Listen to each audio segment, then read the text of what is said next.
சொந்தங்களுக்கு வணக்கம். மீண்டும் அனைவரையும் சந்திப்பதில் மிக்க மகிழ்ச்சி. இந்த வீடியோவில் இன்று கௌரவ பாராளுமன்ற உறுப்பினர் பற்றிய விஷயம் நீங்கள் எல்லாருமே சமூக ஊடகங்களில் பார்த்துருப்பீங்க.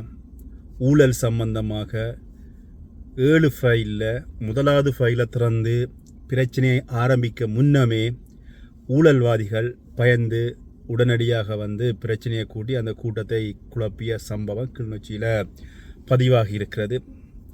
இது சம்பந்தமாக தான் இந்த வீடியோவில் பார்க்க போகிறோம். வீடியோக்குள்ளே போகலாம். இந்த வீடியோ பார்த்துட்டு டாக்டர் ராமநாதன் அர்ச்சுனாவுடைய ஆதரவாளர்கள் நான் சொல்கிற கருத்துக்கள் உங்களுக்கு உண்மையாக என்று சொல்லி தோன்றினா என்னுடைய வீடியோவை நீங்கள் ஷேர் பண்ணுங்க. இல்லைன்னு சொன்னால் அது உங்களோட விருப்பம். டாக்டரும் கௌரவ பாராளுமன்ற உறுப்பினரும் ஆகிய ராமநாதன் அர்ச்சுனா அவர்கள் இன்று டிசிசி கூட்டம் காலையில் இடம்பெற்று கொண்டது. லைவில் போய் கொண்டு வந்தது. நான் அப்படியே பார்த்து கொண்டு வேலை போகிறதுக்கு போய் கொண்டு பொழுது தென்னம் தோட்டம் சம்பந்தமாகவும் கச்சான் தோட்டம் சம்பந்தமாகவும் ஒரு காணியில் விதைத்த பொழுது இது சம்பந்தமான கேள்விகளை முன்வைத்து டாக்டர் ராமநாதன் அர்ச்சுனா கேள்விகளை கேட்கின்ற பொழுது அங்கே பிரச்சனை ஆரம்பமாகிறது. தென்னம் தோட்டம் இல்லை, கச்சான் தோட்டம் இல்லை, ஆனால் அதுக்கான உரமானியம் எடுக்கப்பட்டிருக்கிறது, காசுகள் ஒவ்வொன்றுக்கும் பே பண்ணப்பட்டிருக்கிறது, அரசாங்கத்திடமிருந்து பணங்கள் பெறப்பட்டிருக்கிறது. இந்த ஊழல் சம்பந்தமாக டாக்டர் ராமநாதன் அர்ச்சுனா அவர்கள் கேள்விகளை கேட்கின்ற பொழுது சபை குழம்பியது. ஊழல் பற்றி ஆதரவாக ஊழலுக்கு எதிராக செயற்பட வேண்டிய ஆளும் தரப்பு கூட அந்த இடத்துல மௌனமாகி இருந்ததை காணக்கூடிய இருக்கிறது. இப்படியே இருக்கின்ற பொழுது தொடர்ச்சியாக டாக்டர் ராமநாதன் அர்ச்சுனா அவர்கள் வேறொரு காணி சம்பந்தமான பிரச்சனையை கேள்வியாக வைக்கின்ற பொழுது அங்கே இருந்த உங்கள் எல்லாருக்குமே தெரியும், ஏற்கனவே டாக்டர் ராமநாதன் அர்ச்சுனா அவர்களுக்கு கொடும்பாவி எரிச்ச அந்த கொடூரன் அவர் பார்த்தீங்கன்னா குளர தொடங்கினார். டாக்டர் ராமநாதன் அர்ச்சுனா அவர்கள் போலியான காணி உறுதி சம்பந்தமாக அல்லது ஒருவர் கள்ள காணி சம்பந்தமாக இங்கே டாக்குமெண்ட்களை எடுத்துக்கொண்டு வந்திருக்கிறார் அப்படின்னு சொல்லி குளர தொடங்கினார். ஆனால் டாக்டர் ராமநாதன் அர்ச்சுனா இந்த கள்ளக்காணிகள் சம்பந்தமாக கையொப்பம் இடப்பட்டு இந்த கள்ளக்காணிகள் வழங்கப்பட்டிருக்கிறது என்றது சம்பந்தமாக தான் இந்த டிசிசி கூட்டங்களில் கதைக்க ஆரம்பித்த பொழுது அந்த கொடூரன் அவர் பார்த்தீங்கன்னா உடனடியாக குளறியது மட்டும் இல்லாமல் இதுக்கு சார்பாக இங்கே இருக்கின்ற அரசு அதிகாரிகள் எல்லாருமே அந்த ஊழலுக்கு எதிராக குளறியிருந்தார்கள். இதில் டாக்டர் ராமநாதன் அர்ச்சுனா அவர்கள் தொடர்ச்சியாக கருத்துக்கள் பரிமாற்றம் பெறுகின்ற பொழுது கிளிநொச்சியினுடைய அரசு அதிபரையும் குற்றம் சாட வேண்டிய நிலைமைக்கு தள்ளப்பட்டார். என்னன்னு சொன்னால் அவருடைய கையொப்பமும் இந்த காணி வழங்கல்கள் சம்பந்தமாக இருக்கிறது அப்படின்ற பொழுது தான் இதுக்காக எந்த விதமான கையொப்பமும் இடவில்லை அப்படி என்று சொல்லி குறிப்பிட்ட அந்த அரசு அதிபர் சொன்னது மட்டும் இல்லாமல் தேவையில்லாமல் பொய் வதந்திகளை பரப்ப வேண்டாம் அப்படின்னு சொல்லி டாக்டர் அவர்களிடம் சொல்கின்ற பொழுது டாக்டர் ராமநாதன் அர்ச்சுனா அவர்கள் சொல்லியிருந்தார், இல்லை என்னிடம் அத்தனைக்கும் ஆதாரம் இருக்கிறது அப்படின்ற பொழுது, இல்லை அந்த நீங்கள் ஃபோட்டோவில் இருந்து எல்லாவற்றையும் காட்டுகின்ற பொழுது கௌரவ அமைச்சர் அவர்கள் அதை தர சொல்லி கேட்கின்ற பொழுது நான் தரமாட்டேன் அப்படின்ற பொழுது டாக்டர் ராமநாதன் அர்ச்சுனா அவர்கள் அரசு அதிகாரிகள் மீது அவப்பெயரை சொல்லுகிறார் அப்படின்னு சொல்லி கௌரவ அமைச்சர் அவர்கள் டாக்டர் ராமநாதன் அர்ச்சுனாவினுடைய ஃபைல்களை பறிக்க முற்பட்டது மட்டுமில்லாமல் அவரை தாக்க முற்படுகின்ற பொழுதும் இங்கே பிரச்சனை ஆரம்பமாகிறது. இங்கே பிரச்சனைகள் ஆரம்பமாகின்ற பொழுது எங்களுடைய என்பிபி அரசாங்கத்தினுடைய டாக்டர்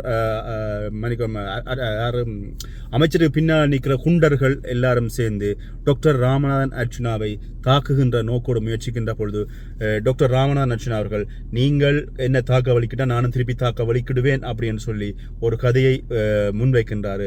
அந்த இடத்துல போலீசார் அவரை கட்டுப்படுத்தி டாக்டர் ராமநாதனை சமாதானப்படுத்தி அந்த இடத்துல அந்த கூட்டத்தை நடத்துவதற்கு ஒத்துழைப்பு நல்குமாறு போலீசார் கேட்ட பொழுதும் டாக்டர் ராமநாதன் அவர்கள் அமைதியாக போகின்ற பொழுதும், ஆனால் இங்கே பார்த்தீங்கன்னு சொன்னால் இந்த கூட்டத்துக்குள்ள கிளிநொச்சியினுடைய நாட்டாமையினால் கொண்டு வரப்பட்ட குண்டர்கள் என்று சொல்லலாம், அல்லது அடியாட்கள் என்று சொல்லலாம், அல்லது அவருடைய ஆதரவாளர்கள் என்று சொல்லலாம், அவர்கள் எல்லாருமாக சேர்ந்து கூக்குரலிட்டது மட்டும் இல்லாமல் டாக்டர் ராமநாதன் அர்ச்சுனா அவர்களை பைத்தியம் என்ற இந்த பைத்தியம் வெளியே போடார், டாக்டர் அர்ச்சுனா வெளியேற்று, பாராளுமன்ற உறுப்பினர் அர்ச்சுனா வெளியேற்று எப்படி என்று சொல்லி கோஷங்களை இட்டது மட்டும் இல்லாமல் இந்த ஊழல் செய்கின்ற அரசு அதிகாரிகள் எல்லாருமே வெளியில் புறநடப்பு செஞ்சிருந்தாங்களா, வெளியில் போயிருந்தாங்க.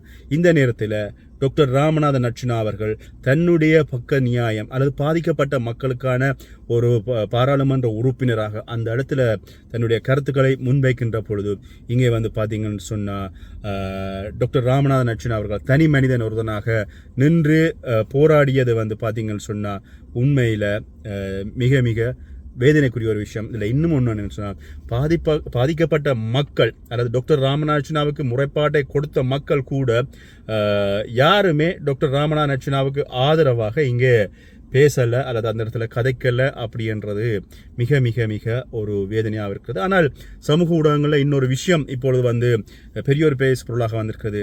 என்பிபி அரசாங்கம் இப்பொழுது வந்து அடக்குமுறைகளை கையாளுகிறது.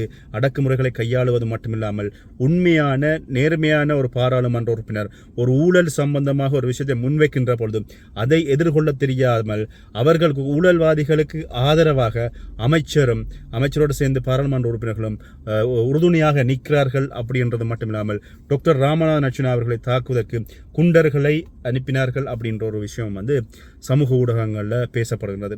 இந்த விஷயம் தான் இப்படி இருக்கிறதா என்று சொன்னால் ஊடகங்கள் அதாவது வந்து ஒரு சில ஊடகங்கள் ஒவ்வொருவருக்கு சார்பாக இருக்குது. நிறைய பேருக்கு வந்து இந்த டாக்டர் ராமநாதன் அர்ச்சுனா அவர்கள் மக்களுக்காக நல்லது செய்கிறது அப்படின்னு நிறைய ஊடகவியலாளருக்கு இது பெரிய ஒரு பிரச்சனையான விஷயமா இருக்கிறது. அவர்கள் கூட அமைச்சர் சந்திரசேகரனை அடிக்க போன அர்ச்சுனா அப்படின்னு சொல்லி தலைப்பு போடுறாங்க.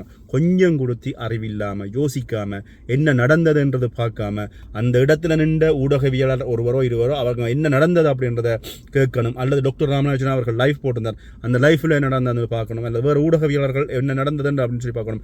ஒரு சின்ன கிளிப்பை மட்டும் கட் பண்ணி போட்டு உடனடியாக சொல்லப்பட்ட விஷயம் டாக்டர் ராமநாதன் அர்ச்சுனா அவர்கள் அமைச்சரை அடிக்க போனார் அப்படின்னு சொல்லி தலைப்பு போடப்படுறது. போலீசாரால் டாக்டர் ராமநாதன் அர்ச்சுனா விரட்டி அடிப்பு, வெளியில் பிடிச்சி தள்ளப்பட்டார், டாக்டர் ராமநாதன் அர்ச்சுனா அவர்கள் வந்து நைய பிடிக்கப்பட்டார், இப்படி என்று சொல்லி ஒவ்வொரு பொய்யான தகவல்களை ஒவ்வொரு தனிப்பட்ட ஊடகவியலாளர்கள் அல்லது வந்து பெரிய பெரிய ஊடகங்கள் எல்லாமே வந்து பொய்யான செய்திகளை பரப்புறதை வந்து காணக்கூடிய இருக்குது. டாக்டர் ராமநாதன் அர்ச்சுனா யாருக்காக அவருடைய தன்னுடைய பிள்ளைக்காக தன்னுடைய காணிக்காக கஷ்டப்படுற ஒரு காணி ஒரு பொதுமக்களினுடைய காணி அதுக்குள்ள ஊழல் நடந்திருக்கிறது அப்படின்ற பொழுது அதனை முன்வைக்கின்ற பொழுது அவருக்கு சார்பாக அது நீங்கள் என்னதான் பிழை இருக்கட்டுமே அடுத்த சந்ததிக்கு வந்து நல்லதை செஞ்சு விட்டு போங்க. இப்படி பாவப்பட்ட விதமாக நீங்கள் ஒரு செய்தியை பரப்புவதனால உங்களுடைய நடுநிலைமை எங்கே போகிறது? அது ஒரு கட்சி சார்பாக நின்று உங்களுடைய செய்திகளை பரப்புவதால் உங்களுடைய ஊடக தர்மம் எங்கே போகிறது அப்படின்றது இப்போ பலருடைய கேள்விகளாக இருக்குது. ஆனால் ஒரு விஷயம், ஒரு சில அநாகரிகமாக செயற்படுபவர்களை தவிர்த்து உண்மையில் டாக்டர் ராமநாதன் அர்ச்சுனா அவர்கள் தனி மனிதனாக தன்னந்தனி மனிதனாக அவ்வளவு பேருக்கு முன்னாடி போராடி அவ்வளவு பேருக்கு முன்னாடி அந்த ஊழலை முன்வைக்கின்ற பொழுது அவ்வளவு அரசியல்வாதிகளும் எழும்பு கூச்சல்றாருன்னு சொன்னார். இங்கே வந்து ஏதோ ஒரு உட்கூத்து அல்லது ஏதோ ஒரு ஊழல் இருக்கிறது என்பதுதான் நிஜம். முதலாவது ஃபைலை ஓப்பன் பண்ணி அதாவது முதலாவது ஃபைலுக்குள்ளேயே முதலாவது பிரச்சனையை முன்வைக்கின்ற பொழுது இவ்வளவு பெரிய ஒரு பிரச்சனை வருதுன்னு சொன்னால் டாக்டர் ராமநாதன் அர்ச்சுனா 7 ஃபைல்கள் கொண்டு போனவர். முதலாவது ஃபைல் பிரச்சனை வரைக்கும் எப்படின்னு சொன்னால் இன்னும் 7 ஃபைலுக்குள்ள எவ்வளவு ஊழல்கள் இருக்குது அப்படின்றத பார்க்கின்ற வீடியோ பார்க்கின்ற சகோதரிகள் நீங்கள் உணர்ந்து கொள்ளுங்க. டாக்டர் ராமநாதன் அர்ச்சுனாவுடைய ஆதரவாளர்கள் உணர்ந்து கொள்ளுங்க. இந்த அளவுக்கு தான் வன்னி மண்ணுக்குள்ள ஊழல்கள் இருக்குது. எனக்கு தனிப்பட்ட ரீதியில் கூட எனக்கு இந்த காணிகள் சம்பந்தமாக ஏன்னு சொன்னால் இந்த பெர்மிட் காணிகள் அப்படின்றத அடிப்படையில் நிறைய பேர் புலம்பெயர் நாடுகளுக்கு வந்து விட்டார்கள். அங்கே இல்லை, அங்கே இருப்பவர்கள் அங்கே இருக்கின்ற காணிகளை சுவீகரிக்கிறார்கள் அல்லது வந்து கள்ள உறுதிகள் முடித்து அங்கே காணிகள் மாற்றப்படுகிறது. பலருடைய இடங்களில் வந்து பல வழக்குகள் நடைபெற்று கொண்டிருக்கின்றன, இன்னமும் நடைபெற்று கொண்டிருக்கின்றன. அண்மையில் கூட நான் என்னுடைய மெட்ட சேனலில் வந்து இது சம்பந்தமான வீடியோ ஒன்று நான் போட்டிருந்தேன். இந்த பெர்மிட் காணிகள் வந்து பரம்பரை சொத்துக்களாக வருகின்ற பொழுது அதை வந்து சூறையாடிய விஷயங்கள், அதற்கு அரசு அதிகாரிகள் உடன்பட்டு கையொப்பமிட்டிருக்கார்கள் அப்படின்ற விஷயமெல்லாம் நான் ஏற்கனவே நான் பகிர்ந்திருந்தேன். அந்த அளவுக்கு வந்து பார்த்தீங்கன்னு சொன்னால் இந்த ஊழல்கள் இடம்பெற்றுக் கொண்டிருக்கிறது. எனக்கு தெரிஞ்ச உறவினர்களுடைய காணிகள் கூட வன்னி பகுதியில் கள்ள உறுதிகள் முடித்து காணிகள் மாற்றப்பட்டிருக்கின்றன, வழக்குகள் நடந்துருக்கின்றன. இங்கே ஒரு காணி உறுதி மாற்றப்படுகிறது, ஒருவருக்கு காணி மாற்றப்படுகிறதுன்னு சொன்னால் அதுக்கு பின்னாடி எவ்வளவு அரசு அதிகாரிகள் கையொப்பம் விடுவார்கள் அப்படின்னு உங்கள் எல்லாருக்குமே தெரியும்.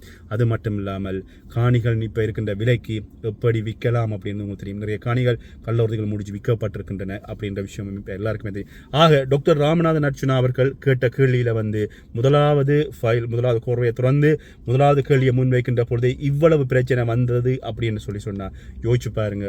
வன்னி பெருநிரப்பில் இருக்கின்ற மக்களை வந்து எவ்வளவுக்கு ஏமாற்றி எவ்வளவு அரசியல்வாதிகள் எவ்வளவு அரச ஊழியர்கள் எவ்வளவுக்கு சொத்துக்கள் முடக்கம் அல்லது வந்து சொத்துக்களை கையாடுதல் சொத்துக்களை வந்து தங்கள் வசப்படுத்திக் கொள்ளுதல், தம் வசப்படுத்துவது மட்டுமில்லாமல் அதை வந்து கையூட்டம் பெற்று அதை வந்து இன்னொருவருக்கு மாற்றுதல், இப்படியான வேலைகளை செய்கிறாங்க அப்படின்றதுக்கு இந்த இன்றைக்கு நடந்த சம்பவம் நிதர்சனமான உண்மை. இதில் வீடியோ பார்க்குறவங்க நீங்கள் முரணான கருத்து போடலாம், தவறான கருத்து போடலாம், யார் வேணுமானாலும் எப்படியும் போடலாம். ஆனால் டாக்டர் ராமநாதன் அர்ச்சுனா அவர்கள் ஊழலை ஒழிக்க வந்த ஒரு பாராளுமன்ற உறுப்பினர், ஊழலை ஒழிப்போம் என்று சொல்லி கொண்டு வந்த NPP அரசாங்கம் இன்னைக்கு வந்து ஊழலுக்கு முட்டுக்கட்டை கொடுக்கிறது, ஊழலை வந்து காப்பாற்றுகிறது, ஊழல்வாதிகளை காப்பாற்றுகிறது அப்படின்றதான் நிஜமான உண்மை. இதில் இன்னும் ஒரு விஷயத்தை நான் உங்களோட சொல்லி இந்த வீடியோ முடிக்கலாம்னு நினைக்கிறேன். அதாவது டாக்டர் ராமநாதன் அர்ச்சுனா அவர்கள் இந்த ஊழல் காணிகள் ஊழல் சம்பந்தமாக கேட்கின்ற பொழுது கிளிநொச்சியினுடைய நாட்டாமை என்கின்ற சொல்லப்படுகின்ற நபர், அவர் நான் எந்த நேரமுமே பார்த்தீங்கன்னு சொன்னால் இப்படி தான் இருப்பார், கைபேசியில் இப்படியே பார்த்து கொண்டே இருப்பார். அப்படி இருக்கின்ற பொழுது இவர் சில நேரங்களில் இவர் குறுந்தகவல் தான் அனுப்பி இந்த கூட்டத்தை குழப்பினாரோ தெரியவில்லை, தங்களுடைய எல்லாரையும் சேர்த்து கூட்டத்தை குழப்பி விட்டு என்னவோ தெரியல எழுந்து புன்முறுவலோடு சிரித்து ராமநாதன் அர்ச்சுனா சம்பந்தமாக எதுவும் கதைக்காமல் சந்திரசேகரோட போய் இதை கழிச்சு போட்டு தன்னுடைய பாட்டில் இன்முகத்தோடு வெளியேறியாமல் இங்கே பலராலும் அவதானிக்கப்படுகின்ற ஒரு விஷயமா இருக்குது. இதுக்கு பின்னாடி இந்த கூட்டத்தொடரை வந்து குழப்புவதற்காக அவரோடு சேர்ந்து வந்து நின்ற அத்தனை அரசாங்க ஊழியர்களும், அவரால் உருவாக்கப்பட்ட அரசாங்க உத்தியோகத்தராக இருக்கலாம், அவரால் உருவாக்கப்பட்ட அவருடைய கட்சியினுடைய தொண்டர்களாக இருக்கலாம், இவர்கள் எல்லாருமே தங்களுடைய அந்த கூட்டணியோடு சேர்ந்து வெளியேறிய பொழுதும் அரசாங்க உத்தியோகத்தில் வெளியேறிவிட்டார்கள் அப்படின்னு சொல்லி நிறைய ஊடகங்களில் பகிர்கிறீங்க. உண்மையான விஷயம் என்ன அப்படின்றத நேரில் இருக்கிற டாக்டர் ராமநாதனுடைய பஃப்ரா என்கின்ற யூடியூப்பில் போய் பாருங்கள். அங்கே என்ன நடந்தது அப்படின்றத பார்த்துவிட்டு உங்களுடைய கருத்துக்களை பகிர்ந்து கொள்ளுங்கள்.